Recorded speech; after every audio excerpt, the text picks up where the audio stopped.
Hello, hello. Thank you so much for joining us. My name is Chinella Robinson. I am here with Raise Your Hand. I'm the peer education organizer. So, what I do is I focus on LSC, parent empowerment, and then also fully funded schools across Illinois. And for this Teaching Tuesday, we're at the tail end of this budget season. And so we just want to talk about some things that we heard, some things that we saw, experienced ourselves, what's we're reading that's going on with different schools in the media. And just wanna take some time to discuss and talk about how we can, keep this conversation going about fully funded schools. I'm a mom of seven. I have two that are still in CPS. Um, all of them graduated from CPS. I'm a product of CPS. I am currently serving on one LSC. Next term, I'll be serving on two LSCs. And I can go ahead and Natasha is here with me. Go ahead and introduce yourself, and we can get started. Hey, good afternoon, everyone. Thanks for joining. I am Natasha. I'm the executive director here at Raise Your Hand. Let's see, I'm also a CPS K through 12 alum. My daughter graduated from the district just a couple of years ago. And I am, I've shared this in the space, but for those that might be new joining us, very passionate about parent empowerment, which, is really led by parents, or say guided by parents being decision makers and change agents to make sure that their children have what they need in classrooms. And that comes from my own experience as a frustrated parent, and also, understanding and realizing the power that parents have to advocate and be a part of decisions, namely through the local school council, and here soon, the elected school board elections that'll be held in November. Glad to be on to talk about this very important topic that continues to come up as reported, like Chanela said, in media, and also in parents and neighbors who are reaching out for support, given the most recent budget approved process. So, Chanela, let's see, where should we start? Yeah, so I wanted to start by talking about the LSC solidarity call. So the last month I held a couple of local school council solidarity calls, and it's a space where LSC members can come together and not just share what's going wrong or what's going on in their schools that they aren't happy about, but also best practices. It's a safe space just for us to be united and working together because, again, we don't want you to CPS alone. But during those meetings, the budget did come up so many times.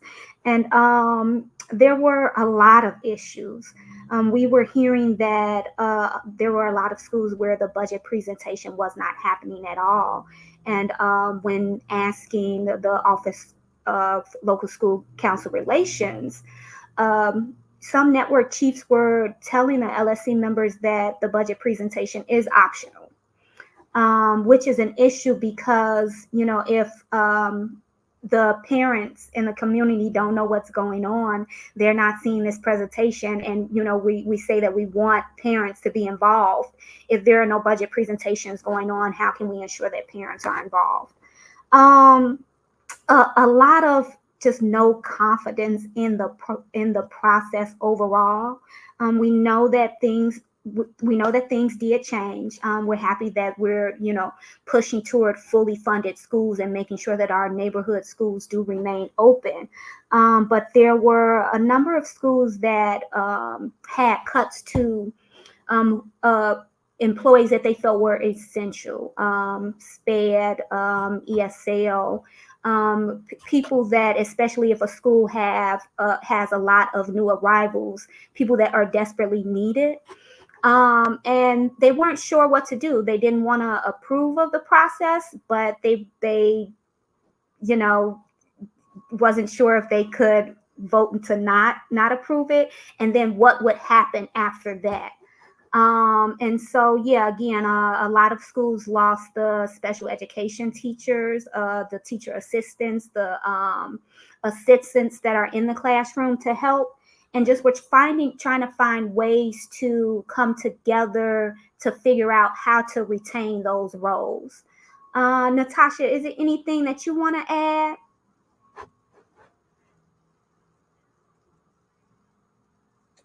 Yeah, I would say, in addition to just what you shared, the stories that came out of that, it seems like it was under the guise of um, hmm, a denial of transparency. So parents are interested and were in, wanting to and expected to have those required meetings.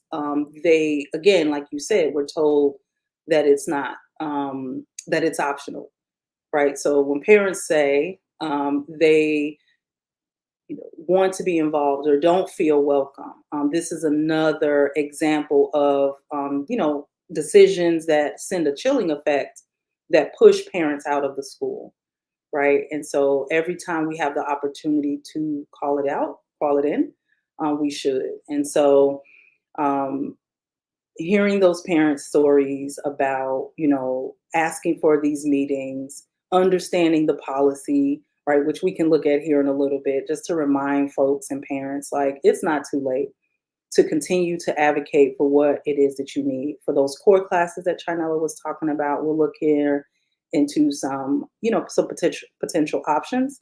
And this just really reminds me of a letter that we have sent, Raise Your Hand has sent to the district in just last year. We requested that the district really take seriously the LSC's role in the budget, in that it's codified in the state law, and all of the LSC training that principals also receive. It talks about the LSC's role, and that during the annual budget approval process, of course, parents have a right to know, the public has a right to know, and to be able to ask questions and offer public comment. So it is unfortunate and a departure from the board policy that we see that that just didn't happen. Um, so yeah, I can land there. I feel like CPS has a lot of themes that they're moving towards this year, and one of them is transparency. And so, this budget process really brought out from for a lot of parents the fact that while CPS is saying that they are now trying to be more transparent, they really are not. I've had one LSC member tell me that they were told that the budget was sent to the LSC, but it never was. It was just approved. There was never any meeting, and so it's like, again, Where is that transparency? Um, the like I said, the presentations weren't happening, and the parents are here to help. We know what's going on. We know what our students need. We know what our kids need. And we shouldn't have to continuously call out these inaccuracies, especially when CPS they've said, that they're aware that they're not being transparent, and then to not move in a direction of transparency with this budget is just crazy. Um, and while a lot of people did have really bad experiences, I did want to highlight, it's not all bad, thankfully. Like I said, I am on one LSC, and with my experience, it was very different from what I've been hearing as a parent organizer, and also really hard for me to hear. But fortunate that I didn't have to go through some of those things. But our budget process was very easy. Our principal sent out the documentation well in advance. I know that it was definitely more than a week in advance, and let the LSC know beforehand. Hey, with this new budget, we do have to cut a role. It's an essential role, but by the time we come to our budget presentation meeting, I'll have some ideas as to how we can keep that person. We are a school that has a lot of new arrivals. So there are a lot of, we need Spanish speaking employees. And so, that role was really, really essential. And I'm fortunate to be part of a school that does have a friends of and does have a way to fundraise and things like that. So when we did come to that budget presentation meeting, the principal was already had it together. He had figured out where he was going to move things around, and change someone from part-time so that Spanish speaking role could stay. And it was a unanimous vote. We approved it and moved on. So it's not it's not all bad. I definitely want to make sure that I make that clear. But just to hop back to the the local school council solidarity calls, that's why those spaces are needed, to not only talk about what's wrong, but to share what is going right and share your best practices, so that someone who didn't get all of that they should have received, they know next time, ask for an advance and make that paper trail that you've been requesting this, because again, that ties to the principal evaluation. Natasha, did you want to add anything? And then, you know what? It's also, and it's not just things that we are hearing, from our colleagues or our comrades in this fight. It's also in the media. We have been reading that, people, news companies have been doing their analysis of the budget. And so we saw that there are about 150 schools that have at least one staff that is being cut. But then we also see schools like Douglas High School, that is a smaller school, that could be on that chopping block for closing. They added 9 positions, very needed positions. So we it's good that we are trying to go back to making sure that every student in every seat that's filled is being accounted for and taken care of with what they need, and we're taking care of the whole student. Um, and this is just also about accountability. Natasha, if you have a moment, would you talk about how the budget connects with the CIWP and how we can use those to hold the principal accountable? I'm happy to. Yes. So, per CPS's own guidance, and, it's really backed by the Illinois School Code, um, in stating that the school's budget is to be used to meet the goals and objectives outlined in the CIWP, which goes back to why LSCs were created in the first place, to be a conduit or a part of the school reform effort to make sure that every child in Chicago public schools has an adequate academic plan that meets the need of their learning. That extends to the hallways, classrooms, the whole child in terms of emotional, social emotional learning supports, to make sure that all of our children, our neighbors' children with specialized learning needs, sort of a tip to tail approach to what happens in that learning, in that school, that learning environment. So knowing the two things, that budget is married to the CIWP, means that it's a great opportunity, or it is the opportunity, again, outlined in the state law, that says during the budget approval process, LSCs must make this information transparent to the parents, to the public, and allow them to engage in the process. Right. And so, to that end, when I was a parent, before on the LSC, as a freshman parent, the school's principal and network chief, I believe at that time, our network chief was also participating. It was sort of a state of the school, and they used that sort of umbrella to talk through where we were as a school, how our students came in as freshmen. This was at the high school level. And by the junior year, it was given a look in terms of making sure they were prepared, quite honestly, on track to graduate, and also prepare for, at that time, the SAT SAT, or excuse me, ACT. So I've seen a school meet the letter of the intent of this policy in the law, and really open up the process to parents. I then was asked as a parent to join and be a part of the CIWP committee.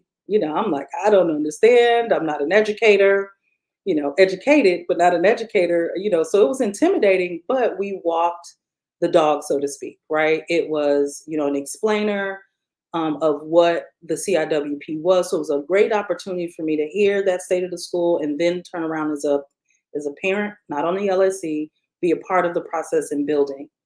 I took that knowledge then when I was on the LSC and understood why it was so important. So every year following that, I don't know where things are now, but that was the standard that was expected. So as parents, we were able to say, hey, or some of the junior parents at that time were able to say, hey, we have concerns. What other additional supports can we get for our children who aren't as strong in, say, math or whatever the category was? As an LSC, the LSC was able to commit additional funding to get additional supports for our sophomores and juniors, our 10th and 11th graders, as they were preparing for those standardized tests for college enrollment. Again, pre-pandemic, in terms of preparing for those. I know there's not as much of a focus as we're moving and shifting towards the ACT. However, nevertheless, that is why that sort of story or experience that I was just sharing is why it's codified in the law. And from that experience, I learned why it's super important. And for parents to not receive what they're asking is a denial of that right. And it really is eyebrow raising and sends a chilling effect when we see to the extent that this isn't happening, and the lack of accountability around these, again, departures from board policy. Mm, thank you so much about for that. And so, yeah, we were, with talking about making sure that we are holding principals accountable. Um, we also do need to make sure that um, the Office of Local School Council Relations is making sure that those policies are being held up. That was another thing that was coming up in the LSC solidarity calls. Not only was there no confidence in the budget approval process, but there was no confidence in the local Office of School Council Relations. They were reaching out um, to their network chiefs, to the network. They had questions, wasn't sure what to do, and to not have those the people that should be giving you answers not give them to you, sound like they don't care. Very wishy-washy is very, very it's sad. Yeah, I'll say it. It's just sad. I won't lie. We've had people that said that everyone in that office, top all the way to the bottom, needs to go, because it is hard to hold our principals, hold our school accountable when we're doing taking the proper avenues to make sure that accountability is happening, and along the way, people are not doing their job. um we did have a lot of I went to the board meeting, the Chicago board meeting, or board of education meeting, my bad, last week, and there were also many individuals that were speaking about this budget approval process. I don't remember the total last month, the May. I don't remember the total that was there at the May meeting, but there were quite a number of IMS parents and LSC members there, and y'all know I'm horrible with my acronyms. It is mm, the Inter-American Magnet School. Thank you. I'm gonna get my acronyms together, y'all. But they had quite a number of people up there speaking about the budget, the issues that they were having with the principal who entered a budget that the LSC did not approve. And like it's crazy. It's crazy that they even had to end up going to the board because this should not have happened. Um, there was um, there was a budget that was presented that the LSC did not want to work with, and they came back with something that they did.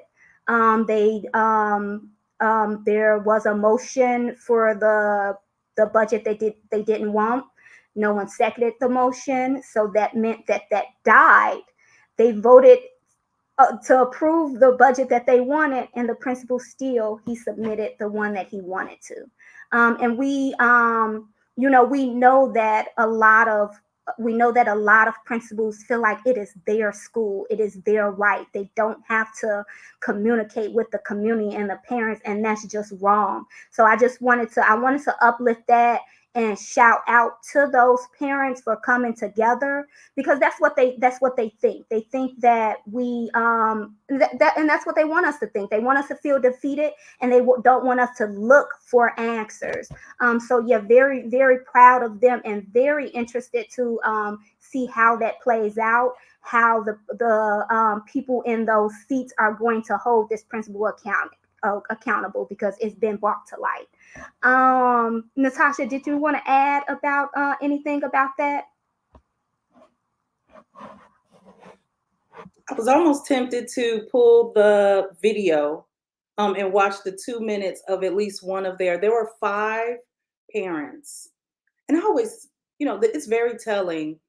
I think we saw the LSC chair or community rep, I'm actually not sure, speak in months preceding, I think speaking out about the concerns. And then unaddressed, what happens? Parents are going to organize. So these are parents who understand the LSC has been speaking out in meetings. There were at least 4 or 5 meetings, perhaps 3 or 4 meetings. I'm not sure of the I'm a little cloudy on some of the specifics, but those parents went to the board meeting and were sharp in what they said, what they were centering their children, and was asking for some oversight, accountability for what they see and understand as a departure from board policy, right? So this whole thing of, compliance is required to all board policy, and there is what they believe was a violation of submitting that budget.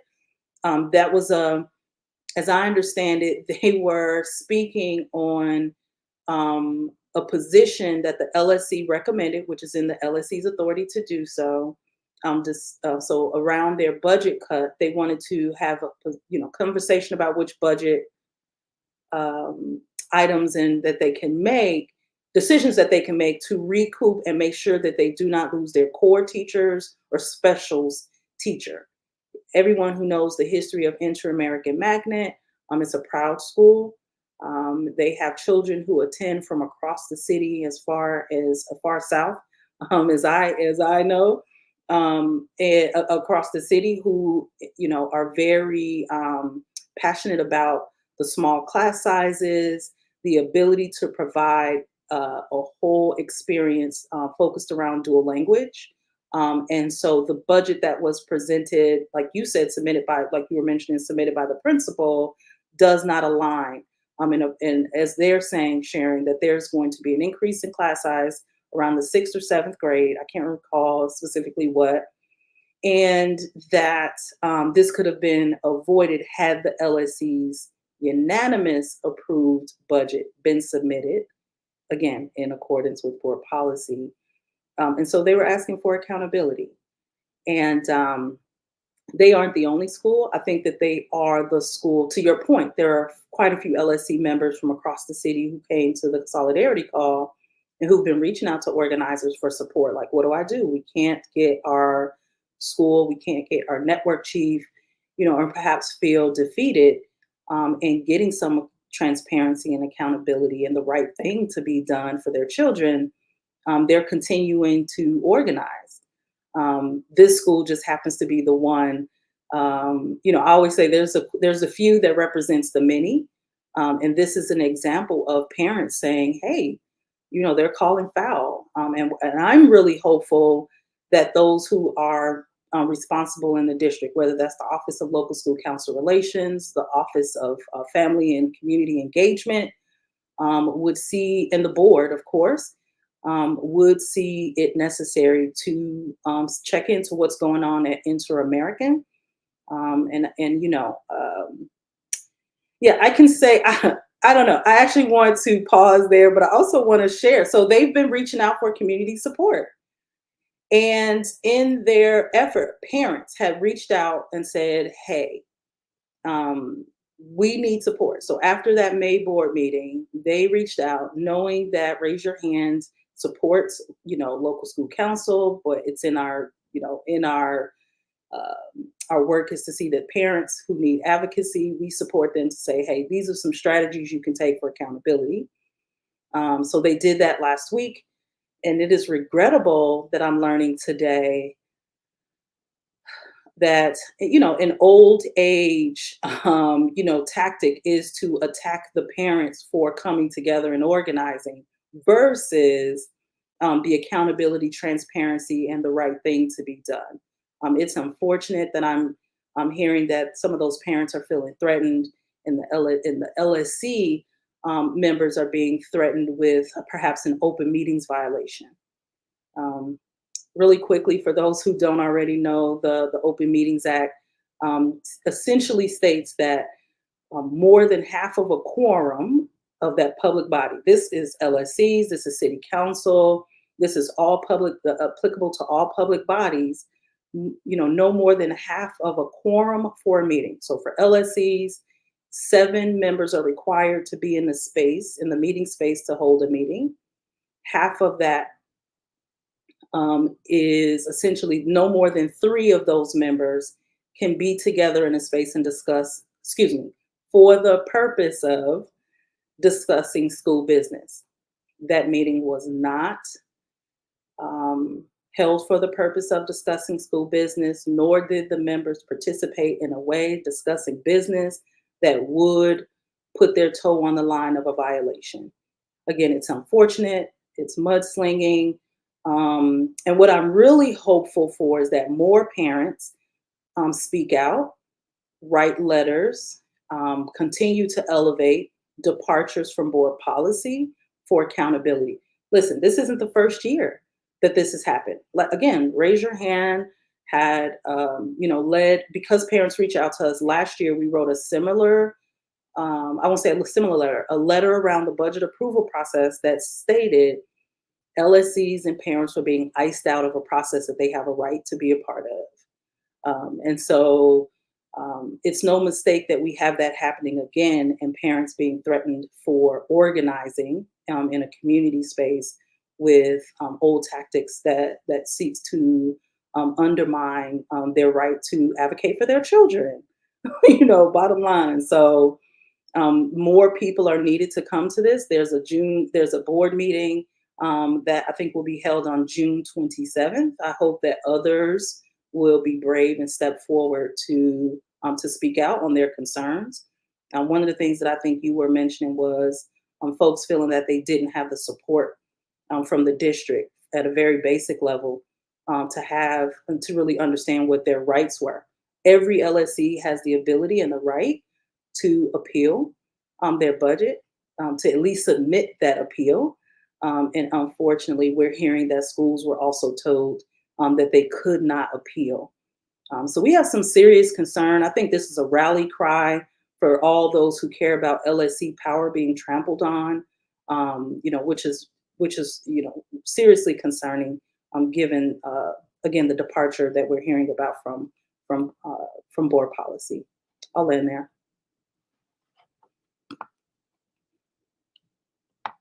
So sorry, I couldn't find that mute button.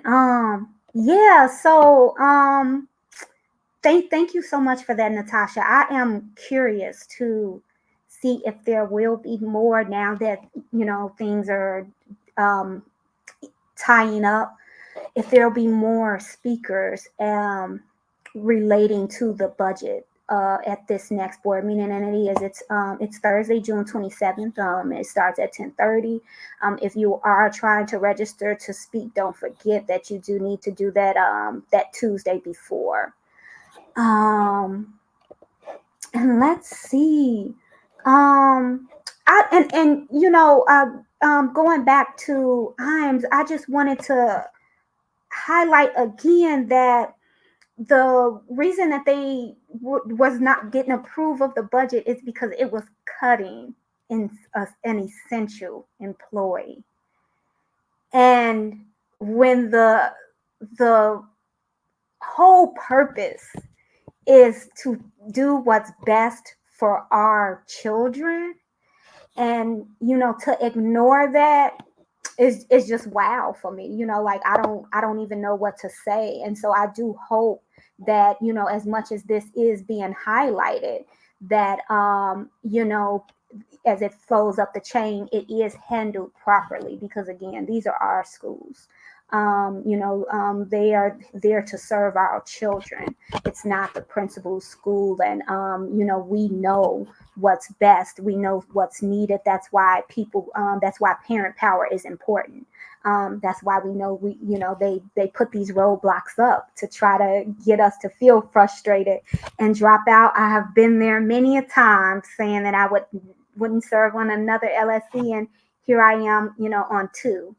But it's very important that parents know that just because you're not on the LSC, you still have the opportunity to advocate for what's right. So you should be looking for those budget presentation meetings, even the organizational meeting. You're not on the LSC, but you want to go and get to know those people, see who those people are that are representing you and your students. You want to just make sure that you get to all of those meetings and figure out what it is that you can do. I have a friend that's always attends. She's not on the LSC, but she's a parent of Kenwood. And whatever the discussion is if there is the baseball team needs new shirts, or we need this done. Her question is always, what, as parents, how can we help? Who do I need to call? What do I need to do? So take that power back. You don't have to have an LSC seat. Your value is just as important as anyone else's. Let's see, where can we go next? If you could, Natasha, can share your screen to share that policy for us, that would be helpful.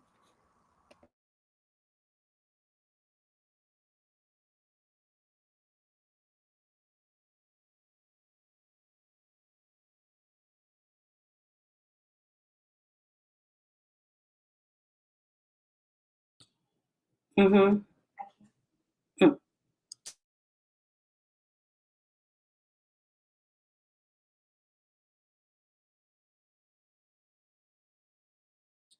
Sorry about that. A little logistics happening here. Yes, let me share my screen. Hopefully this.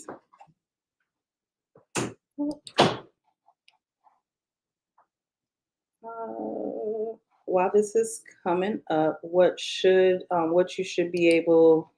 Um, oh, I don't think that I'm going to be able to actually share my screen. Let me see.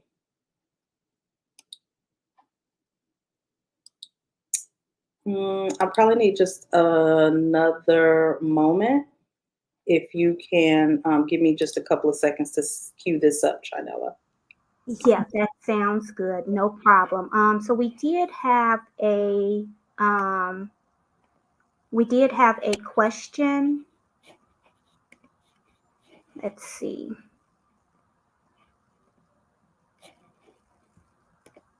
Okay, so Abigail asked, where could parents see what's the budget for the school? So you should be able to go to your school website to view that information. You should be able to see it is typically in the area where the LSC data is. So where the minutes for the meetings are, where the agendas, and those type of things. Um, yeah.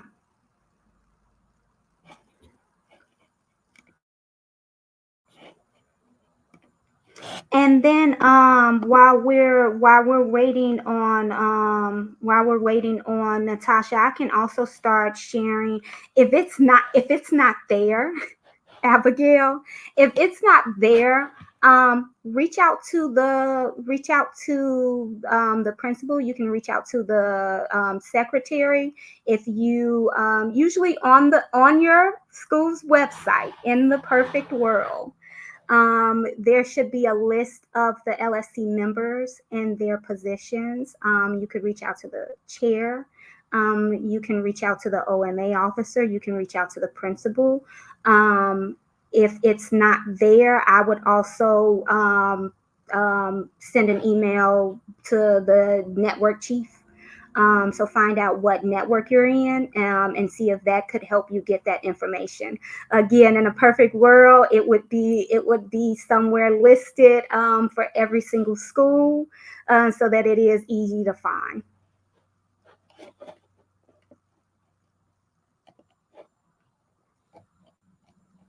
And then, yeah, so I wanted to share with you guys what we have coming up. I was just trying to pull up the flyers.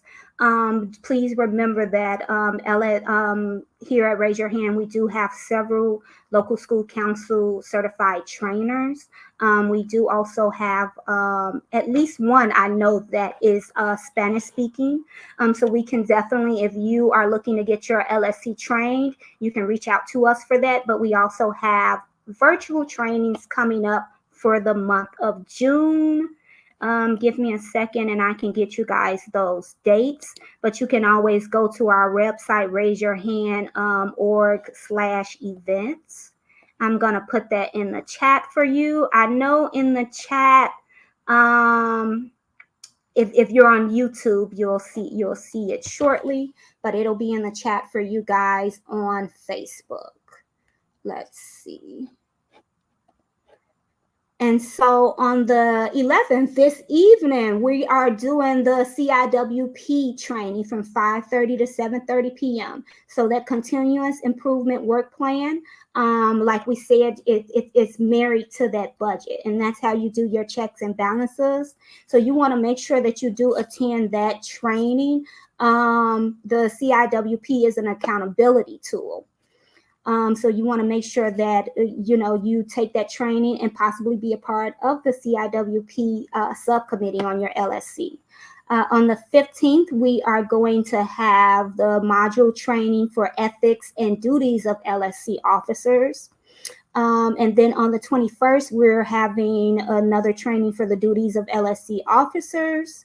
And then on the 25th, we'll have our next LSC solidarity call.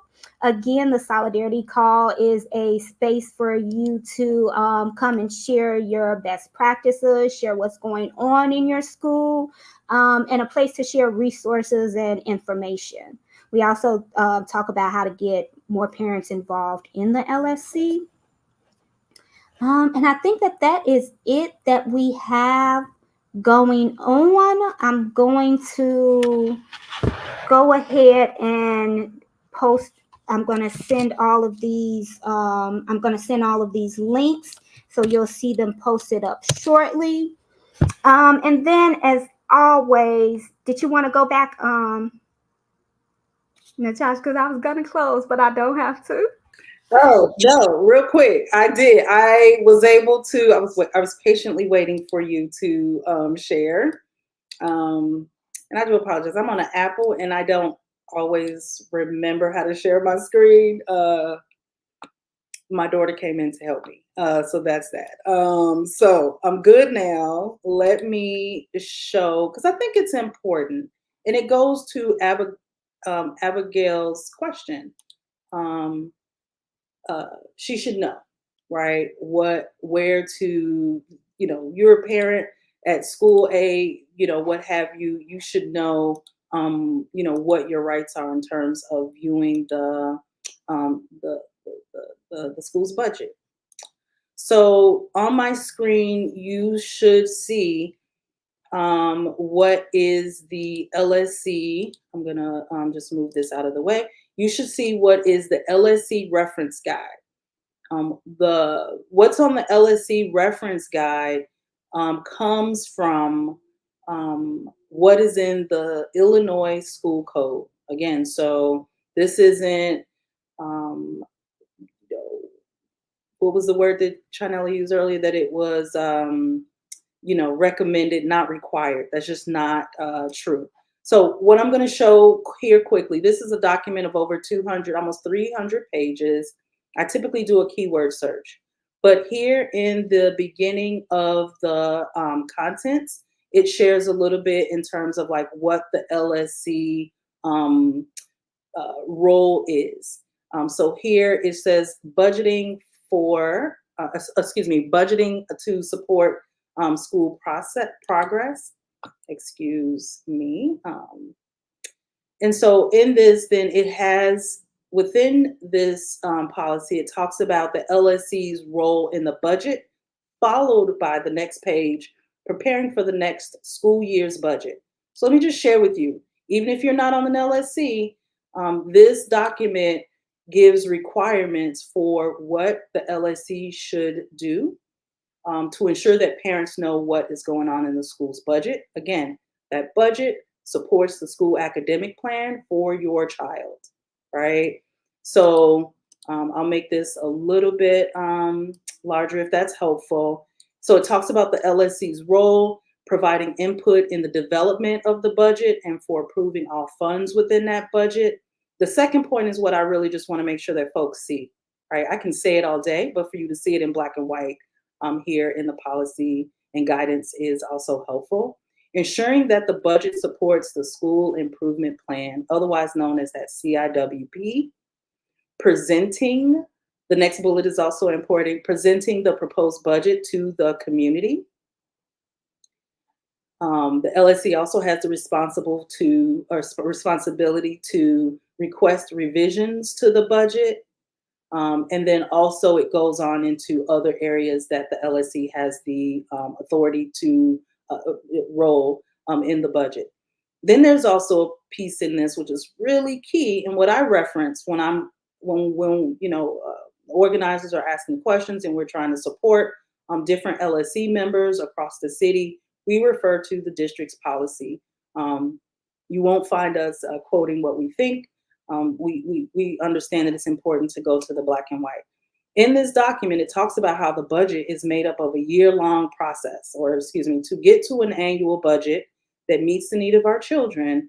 It names in here several times over, you'll see the consistency of the overlay of the budget in the CIWP. It talks about that development, and then it gets into what happens in this prime time, the CPS or the district's budget approval process window, March through June. All of this is key. These points, schools receive their proposed dollar amounts for the next fiscal year, in this case, school year 24-25. The budget is developed to support the CIWP. The LSC presents CIWP and budget to the school community. The LSC approves the CIWP and budget. The budget is formally submitted by the principal. The principal must certify that whether or not the LSC approved that budget.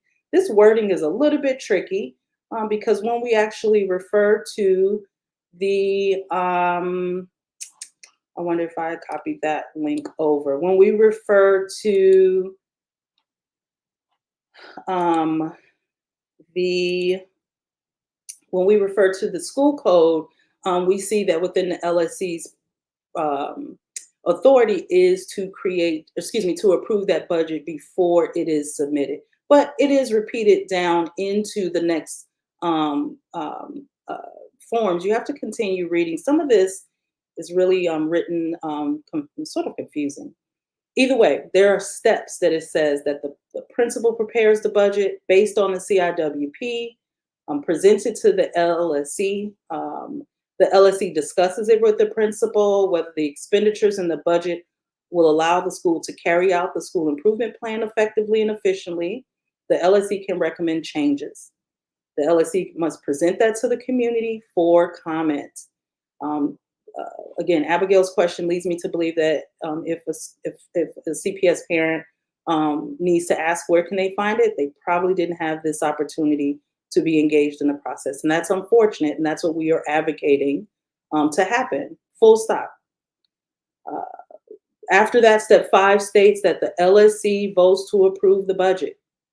A budget must be approved by the majority of the serving members. There are special cases if the school is on probation or not. Then it goes on with some recommendations and best practices, and concerned because this is also codified and trained in LSC training. If the principal is trained, um, um, we would not have as many complaints that we have, and serious and egregious departures from board policy, unfortunately, that we're trying to advocate and help parents, in their rights. So this, goes on quite a bit to share what rights parents have. So I just want to lift that up. Don't want to spend too much more time other than to also share that, for those that are on local school councils or those who are advocates for LSCs uh, to protect the power of local school councils, that we know is a best practice, not even just the best practice. Schools are effective, are even more effective, and meet the needs of children when there are empowered LSCs. So it is in our values to ensure that is protected. One of the things that LSCs can do is to ensure that their principal, their contract principal, is acting within their that principal is acting within their authority. So I'm going to share my screen once again. That all principals, contract principals at least, have a contract that they signed, entered into with an LSC, whether current or probably a previous term. But these are typically they're typically 4-year contracts where that principal is in that building. That principal would have signed on to say, which is listed here under duties of a principal. They signed on to say that they will follow the provisions in this contract. I want to call attention to under 2, which is duties of a principal, and it also states here under F that, excuse me, not F, under E, that the principal will, again, it's repeated from that reference guide, that the principal will develop that expenditure plan pursuant to the school code of the funds for that building. It goes on to say that there should be consultation with the LSC, the school's PPLC, the Professional Personnel Leadership Committee. Those are required as well. It's codified in, I believe, the Chicago Teachers Union contract, of the attendance center and all other school personnel. The principal shall submit said expenditure plan annually to the LSC for approval. There is no departure from these rules that states that an LSC that has quorum, that can meet, that isn't on probation, right? We're talking about traditional local school councils that have their power. And in the case of Inter-American, as I understand it, they met, the principal's budget failed to have a second. The LSC's version of the budget that they feel aligned with the goals and objectives in the CIWP was unanimous. So this isn't where there are carve outs or caveats that says if the principal doesn't agree with the LSC, you can unilaterally submit. That is not what we're talking about here. We're talking about what I feel like the LSC being disregarded, and this isn't the first year. So I can go on. I think I had like a couple of other, points that I can prove to just say that there's no departure. I was going to share, just being a certified LSC trainer, that we also train LSCs. We love to see more principals in those training spaces because this is an all hands on deck approach to ensure that this annual process, And I just want to like pause here that this annual process goes the way it should.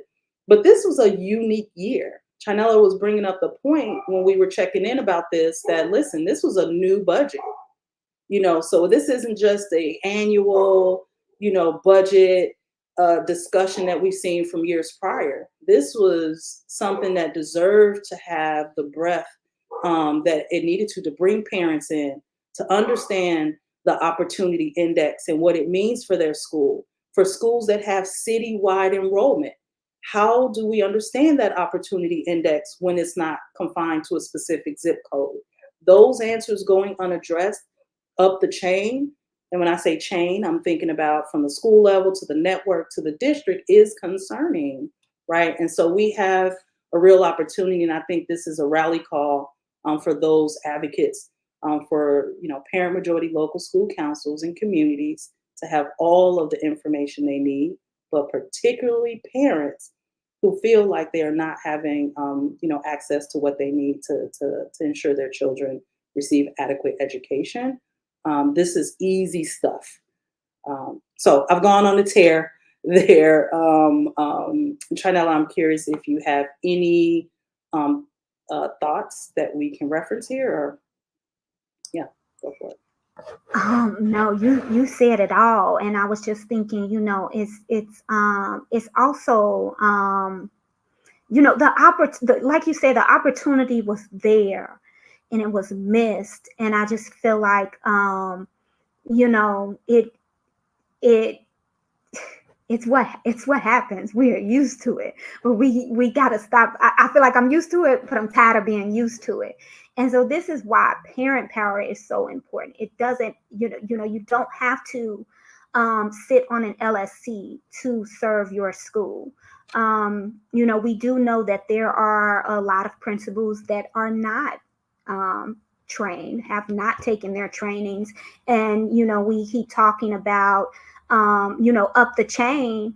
And, how about down the chain? I would imagine that if a principal was properly trained, they would ensure that their LSC was properly trained as well. And so for parents that are not sitting on an LSC, this is an opportunity for you. The LSC reference guide is available to all. And if you're sitting in an LSC meeting and something doesn't sound right, something is not going right, rules are not being followed, call that out. Because this is about our kids. This is about our children, and we don't, we love principals. I have a few principals that I loved, and then was like, but you're not doing what you're supposed to be doing for our kids. Like you smile and we good, but you need to do better for our kids. And so yeah, I can stop there. Yes, Abigail. Yeah, we are. That's what we're here for. And again, that's what those LSC solidarity calls are for. It's to talk about parent engagement, our best practices with parent engagement as well, because we do know that parents are tired and burnt out. We know it's the end of the school year. People are thinking about their vacations, probably ain't even thinking about this organizational meeting, and probably not even thinking about the first day of school.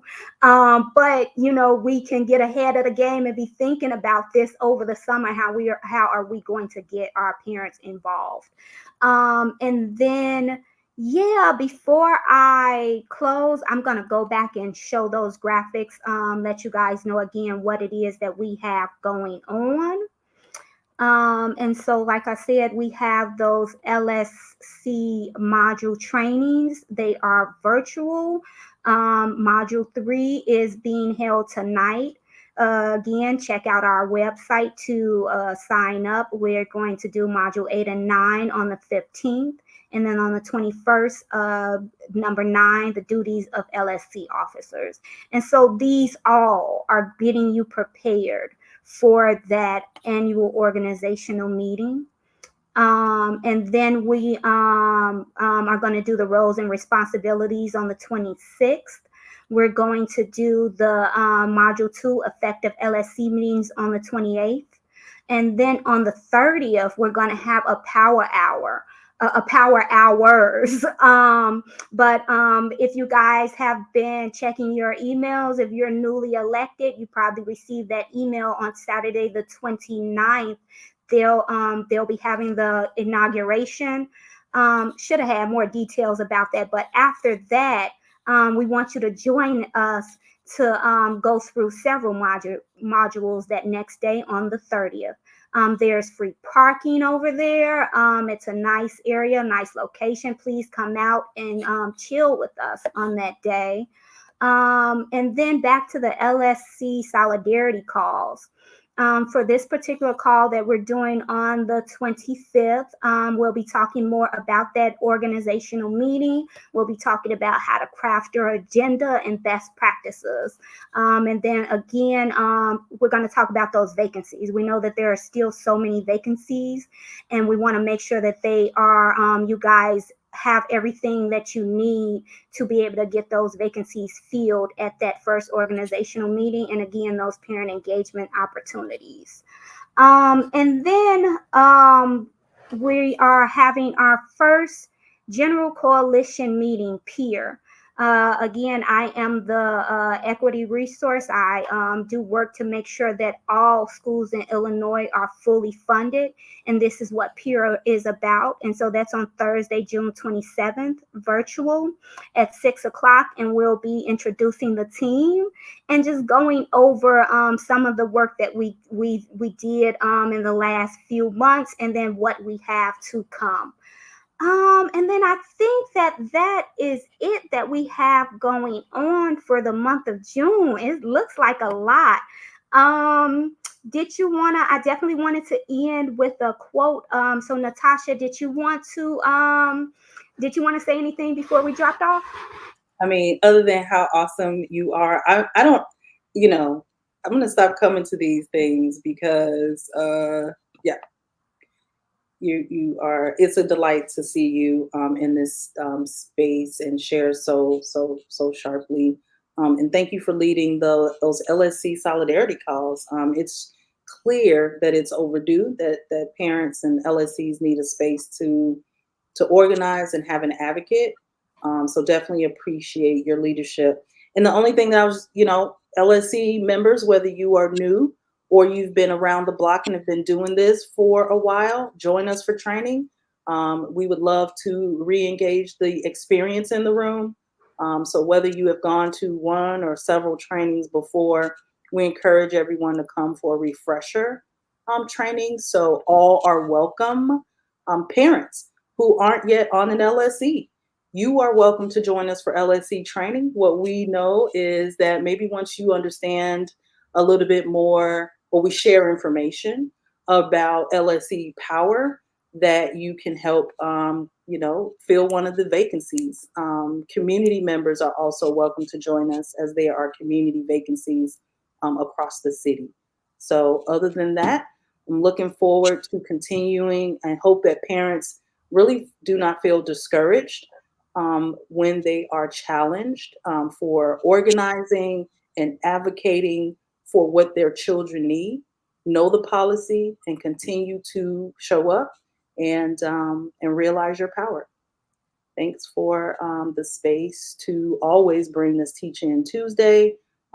We invite everyone to join us. If you are a parent that is like, yes, or LSC member who, resonates with, just want to share your story, we would love to host you on here to talk through that yourself. It's always open. We don't all limit this space to Tuesdays.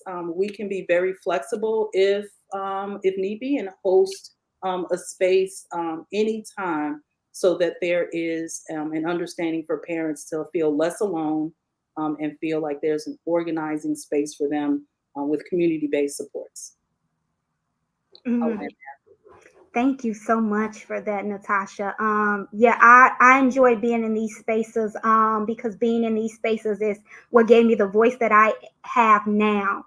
Coming to pandemic solidarity calls.